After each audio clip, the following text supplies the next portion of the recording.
Hey guys, it's Lindsay with the blog Repurpose and Upcycle, and today I am outside of my house doing a repair project.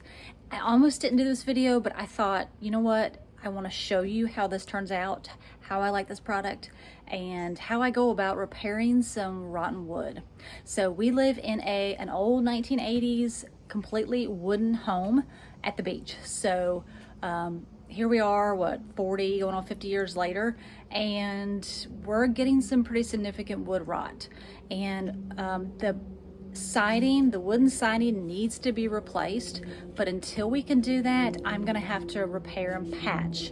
And what I'm gonna use, the high performance Minwax wood hardener, and then the high performance wood filler.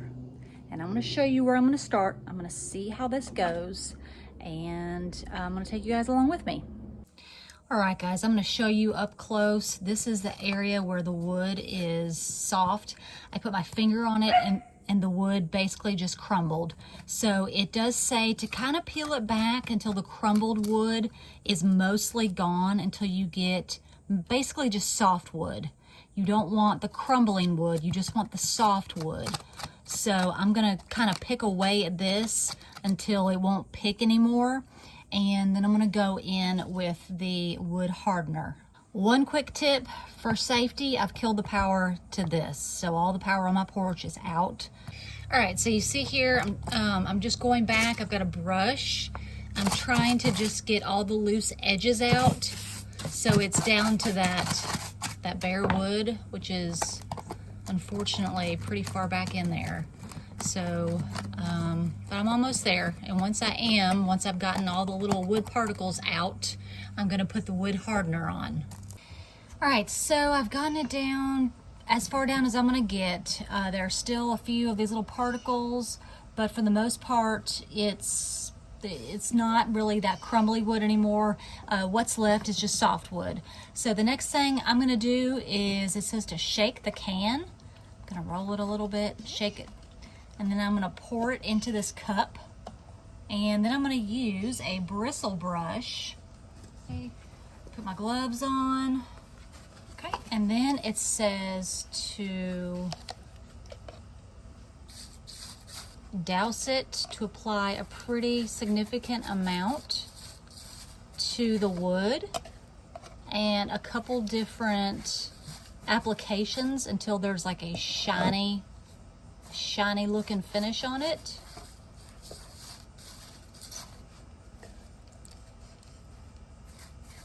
And that should dry it pretty well. Okay. We're gonna let that dry for 2 to 4 hours until it's completely dry, and then I'm gonna come back with the wood filler.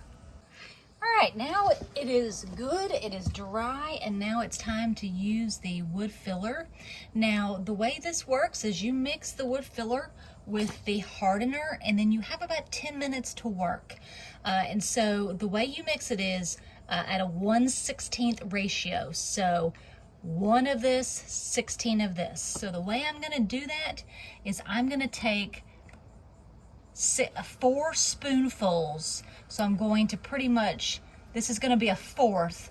And so when I go to mix the wood filler, I will just do 1/4 wood filler, and I'll do 4 tablespoons of this. I'm gonna mix it together for 30 seconds, mix it really good, and then put it on here.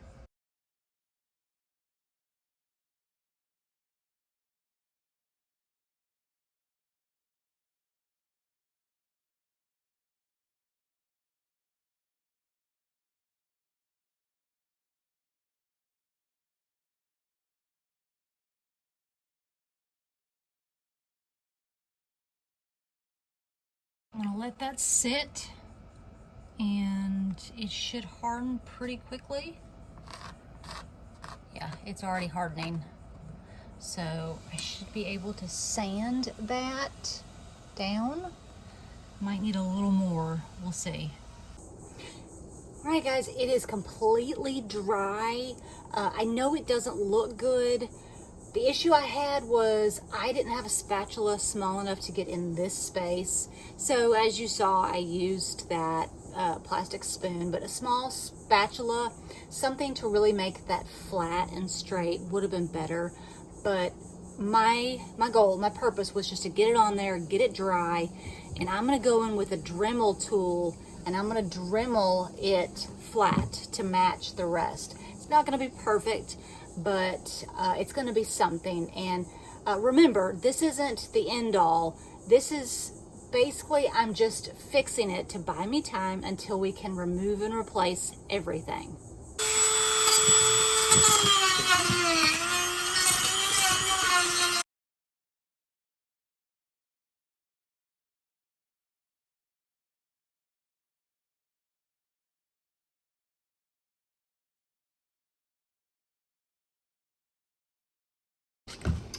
So once I've got it down to like manageable part, I'm gonna hand sand it.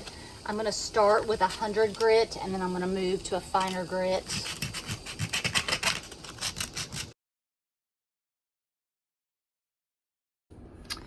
All right, here it is. Now it doesn't look good, but you want it to match the wood, and I don't want it to be totally smooth because then it wouldn't match the wood. So the biggest thing I wanted was it to be rock solid, no wetness, nothing behind here, and I've achieved that. So I'm gonna paint it and then hopefully it will blend with everything, and I'll show you guys what it looks like. Last stage is painting this. Like I said before, this isn't the end all. The purpose for this is to make this rock solid so the wood rot will not expand. It won't go anywhere else. The purpose was to remove the wood rot, stop it from expanding, and just repair it until we can replace all of the wood on the entire house. All right guys, here it is. It's not totally dry, but it is repaired. The biggest thing is that is rock solid wood. There's no more wood rot. And like I said, it doesn't look great, but it's functional. Until we can remove everything, it will work. So I hope I've given you just an idea of what it will take to use the hardener and then the wood filler.